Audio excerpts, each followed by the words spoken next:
This is a Fox News alert. Good evening. I'm Brett Baer in Washington. As people here in the nation's capital and all over the country finally get to see the just declassified memo alleging FBI abuses in surveillance practices, we have complete reporting and reaction. And as Dana mentioned, a live exclusive interview with House Intelligence Committee Chairman Devin Nunes, the man who put together the document and fought to release it. President Trump calls the findings in this memo a disgrace. Fellow Republicans say it shows high-level politicization of the justice process. Democrats and many in law enforcement say it is damaging, inaccurate, and out of context.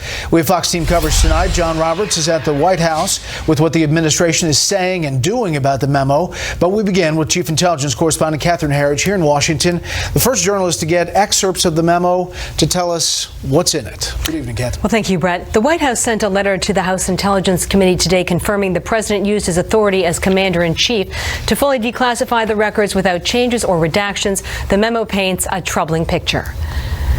The newly declassified 4-page Republican staff memo makes the case that the secret National Security Court was kept in the dark by the FBI and Justice Department when they sought and secured a surveillance warrant for Trump campaign aide Carter Page. The memo says the court was never told the former British spy who was paid by Democrats to put together the Trump dossier had a personal animus toward the presidential nominee. In September 2016, Christopher Steele admitted to Justice Department official Bruce Orr his feelings against then-candidate Trump when Steele said he, quote, was desperate that Donald Trump not get elected and was passionate about him not being president. Orr was recently demoted over his contacts with Steele and Glenn Simpson, whose opposition research firm Fusion GPS directed the Trump project. Bank records obtained by the House committee show Orr's wife Nellie worked for Fusion GPS and began investigating Trump as early as May 2016. Republican investigators said the court was also never told about the dossier's political roots. Neither the initial Fisa application in October 2016 nor any of the renewals disclose or reference the role of the DNC, Clinton campaign, or any party campaign in funding Steele's efforts, even though the political origins of the Steele dossier were then known to senior DOJ and FBI officials. According to the memo, Deputy FBI Director Andrew McCabe testified before the committee in December 2017 that no surveillance warrant would have been sought without the Steele dossier information. McCabe was removed earlier this week. British court records show Fusion GPS directed Steele to quietly brief a half-dozen American media outlets in the fall of 2016, but the majority did not go with the story.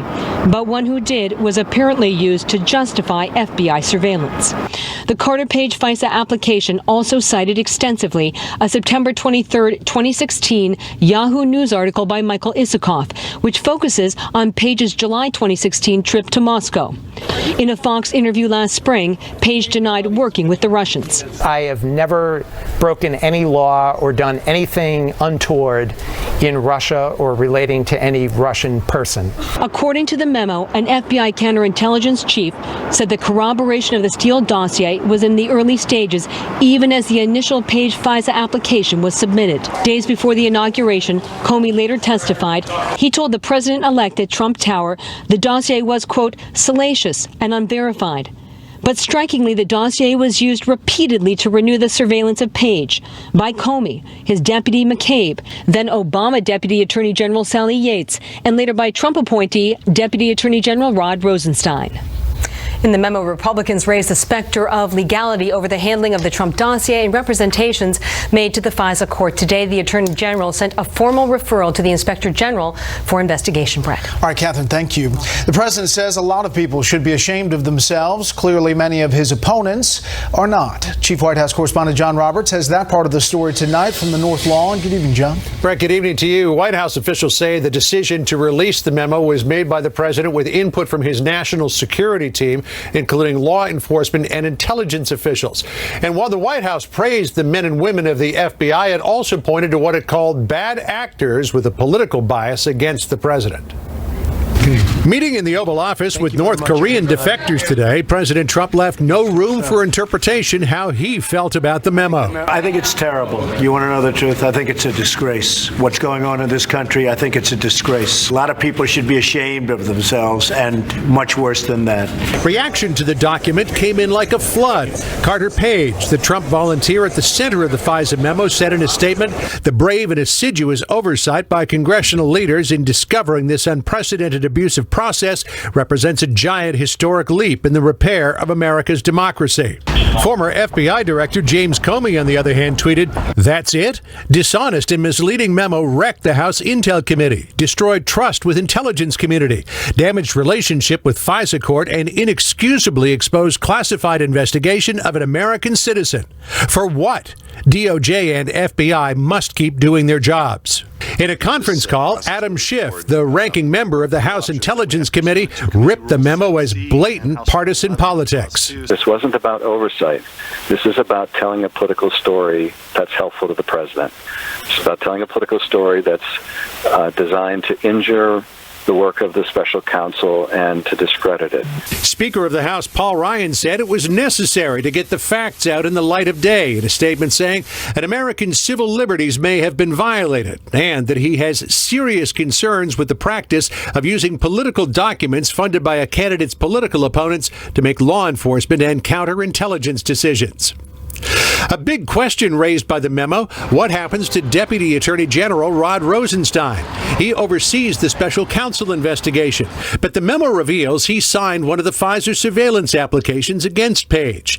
In the Oval Office, President Trump was asked if he still has confidence in Rosenstein. Do you still have confidence in him after reading the memo? You figure that one out. Amid accusations of a partisan smear of the FBI, the White House said they would be happy to hear opposing arguments. The press secretary saying in a statement, minority members of the committee have reportedly drafted a separate memorandum. The administration stands ready to work with Congress to accommodate oversight requests consistent with applicable standards, including the need to protect intelligence sources and methods. The president's comments in the Oval Office about Rosenstein left some ambiguity as to exactly where he stands, so White House officials were quick to clarify that there has been no conversation and no consideration about firing Rosenstein. Brett? John Roberts live on the North Lawn. John, thanks. Let's get the inside story on the memo from the man in charge. Devin Nunes is the chairman of the House Intelligence Committee that released this document. Mr. Chairman, thanks for joining us. Great to be with you, Brett. What do you think the biggest takeaway from this memo is in your eyes? Well, I'm sad that we had to get to this point. We should have never been here. It's unfortunate. I didn't want to have to do this, but the sad part is that I have an obligation to the American people when we see FISA abuse. So these are secret courts that exist to target for foreigners, for catching terrorists, for catching people who might be bad actors. And the American citizens that are represented before this court have to be protected. And the only place that can protect them is the U.S. Congress when abuses do occur. Did you write the memo? It's not a place we wanted to go. It's not a place we wanted to go, but it's where we had to go. Did you write it? Myself, Trey Gowdy, our two investigators, and then obviously checked by the lawyers and the rest of our committee members. Did you read the actual FISA applications? No, I didn't. And this has been one of these bogus news stories that have been put out. So the agreement we made with the Department of Justice was to create a reading room and allow one member and two investigators to go over and review documents. I thought the best person on our committee would be the chairman of the Oversight Committee, Trey Gowdy, who has a long career as a federal prosecutor, to go and do this. And then they, over a series of meetings, would come back with their notes and brief the rest of the committee members. Did you or anyone on your committee coordinate in any way with President Trump or the administration on the release of this memo? No, in fact, we opened up this in fact, we opened up an investigation into DOJ and FBI for FISA abuse and other matters last summer, in the summer of 17. How about with President Trump's lawyers in any way? No.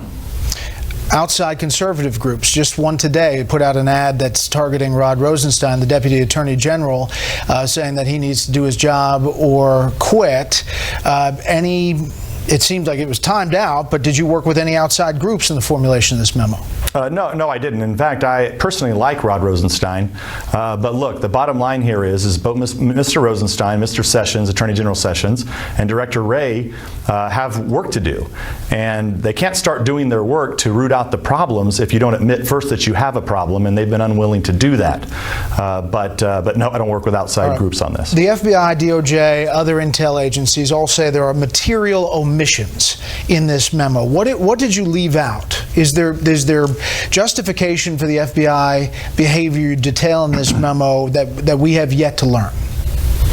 Yeah, so we looked specifically at just FISA abuse.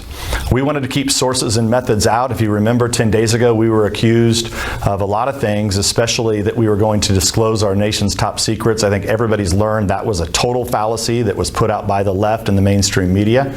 We didn't disclose any secrets. Part of that is we had to take all of this information and reduce it down into a summary with just the pertinent facts about the FISA abuse. The only area that I am familiar with that we left out would be the history of Carter Page.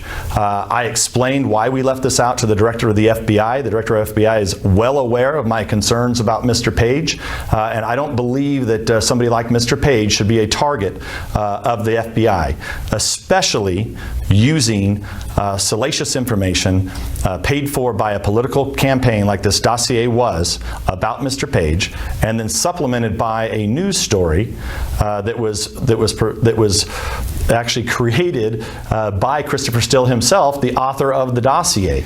This is outrageous that this happened. Will you vote to release the Democrats' memo?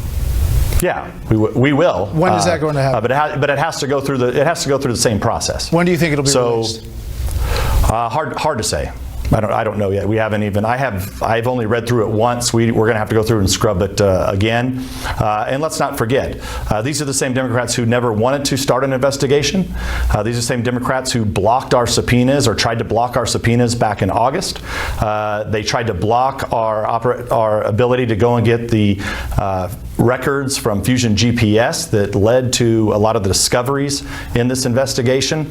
So these are not honest actors. They know they're not being honest actors. And I get tired of playing whack-a-mole every day with the Democrats on this committee who never wanted to start this investigation in the first place. Democrats are criticizing a lot, as you can imagine. I'm sure you've heard, but they're jumping on one particular part of the memo in particular. The number 4, the memo states that then Deputy Director of the FBI, Andrew McCabe, quote, testified before the committee in December 2017 that no surveillance warrant would have been sought from the FISA court without the Steele dossier information. Democrats say he never said that, did he?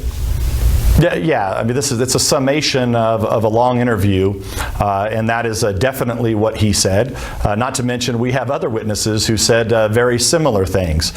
So the fact of the matter is, the main things that were used to go out and get this warrant was the dossier and the story that corroborated the dossier. So why not put McCabe's quote in there or release the transcript? Well, that would be a whole process that we'd have to go through. Actually, the quotes, I think, are pretty damning themselves. So I wouldn't mind doing that, but we would have to go through a whole process to release transcripts. So you were getting to the point about how much of the FISA applications relied on the Steele dossier. What was the characteristic? You said they were integral, or it was integral? Yeah, they wouldn't have received a warrant without the dossier. The dossier was presented to the court as if it was true. The court was not told that the Democrats actually paid for this. And just step back for a moment. This is not trying to go after some terrorist. This is about, the FBI opened a counterintelligence investigation into the Trump campaign in the summer of 2016. That's what happened. And then they got a warrant on someone in the Trump campaign using opposition research paid for by the Democratic Party and the Hillary Clinton campaign. That's what this is about, and it's wrong, and it should never be done. Is it true that the FBI led the FISA application with the dossier? Yeah, most of the largest percentage of the entire application has to do with the dossier and then using the news story to corroborate the dossier. There are Democrats on your committee talking on another channel today who insisted that the FISA court was told of the political nature of this information. Take a listen. Is there anything inappropriate, do you think, about a partisan political document, the Steele dossier, being used in an application to surveil an associate of a presidential candidate, in this case Carter Page, especially if that fact is not disclosed in the application? Is that inherently wrong, do you think? Jake, that fact was disclosed. It was disclosed to the Fisa court that part of the evidence was from a politically motivated source. True? No. I mean, this is things I said earlier. I mean, these guys tell so many lies, you can't keep track of them. That's not true. No. The court was not made aware, and I would think that a judge, if the judge knew that, hey, we have an investigation of the Trump campaign, we're going after this Trump campaign advisor, and oh, by the way, Hillary Clinton's campaign paid for all this information. If that did happen, which it didn't, but if that court did know that, the judge would have to be, I think, considered very suspect. But I don't believe that happened at all. The former FBI director, James Comey, I know you heard in John's piece, tweeted out, "That's it," and went on to criticize this entire operation. Your thoughts on that tweet and Comey's reaction? Well, Mr. Comey had a chance in January, February, March, April, I believe all the way till June, to come clean on who paid for the dossier. He was asked about it in January, and he said very clearly that he knew that Republicans had started the dossier, which was a lie. And then, when asked and probed further, well, who finished the dossier, he didn't know. Now, maybe he was lying, maybe he didn't know, but both seem to be a problem. So Mr. Comey's welcome to come back, tell us when exactly he learned that the Democratic Party and the Hillary Clinton campaign paid for the dossier. He's welcome to come back and share that information.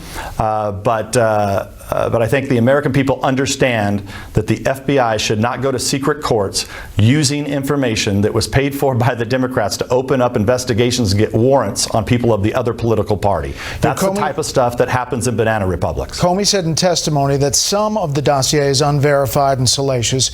Are there parts of the dossier that are true? That Russia is a country and Carter Page is a person? I mean, other than that, I don't know anything. So you don't know anything that's been corroborated by intel as a part of that dossier? No, very little. And I think if you actually look at that dossier from the beginning, I don't know what FBI agent, what they were smoking, that they would think that Carter Page, who's somebody who hasn't had a job for many years, who is obviously a Russian sympathizer, but that somehow the Russians, who actually said he was an idiot, in court testimony, this was presented before the court. So Russian agent said that Carter Page was an idiot.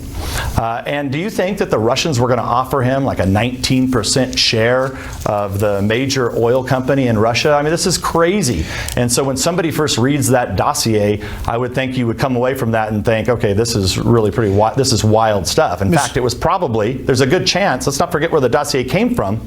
It came from Russians. So there's clear evidence of collusion with the Russians. It just happens to be with the Hillary Clinton campaign and the Democratic National Committee that the news media fails to talk about or fails to even investigate. Mr. Chairman, you know Fisa is controversial to begin with. It was challenged for reauthorization, Section 702 recently. Members often look for reasons to vote against Fisa, some of them civil liberties concerns. Wasn't the cart before the horse here? Was the memo withheld until FISA Section 702 was voted on by Congress? No. So remember, 702 is different. Understood. It's different, but it still affects the overall authorization. But we found no abuses within 702. I made that clear to my colleagues. Don't forget, the FBI and DOJ stonewalled us. We had to subpoena documents in August. We had several meetings all through the fall trying to get documents. Remember, at the beginning of January, people tend to forget this, when the FBI director and Mr. Rosenstein tried to do an end run around our committee and attempted to go to the speaker so that we would not hold them in contempt. That was not until just a few weeks ago. Right. So it took. Let me ask you about that. January 10th, there was supposedly a meeting where Rosenstein comes up to you about document production, and it got fairly heated. Is that accurate? Look, I mean, I've had several meetings with Mr. Rosenstein, and I like him personally. And I think that he can fix the problems over at DOJ, and we're willing to work with him. So you don't think he should be fired from his job? Well, look, that's not my decision. All I can say is that Mr. Rosenstein has a long career, but look, he's never really been in Washington, D.C. But you know there are some members who are using this to question the Mueller investigation. Are you separating the two?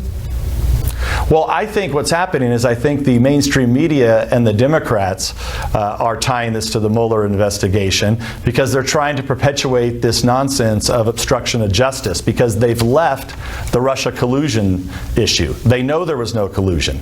And you know, I've been saying this for a year now that there was no evidence of collusion. Are there other memos? So now you fast forward. Are there other memos that are going to come out? Are there other memos? You said this was phase one. Yeah, so this completes just the Fisa abuse portion of our investigation. We are in the middle of what I call phase 2 of our investigation, which involves other departments, specifically the State Department and some of the involvement that they had in this.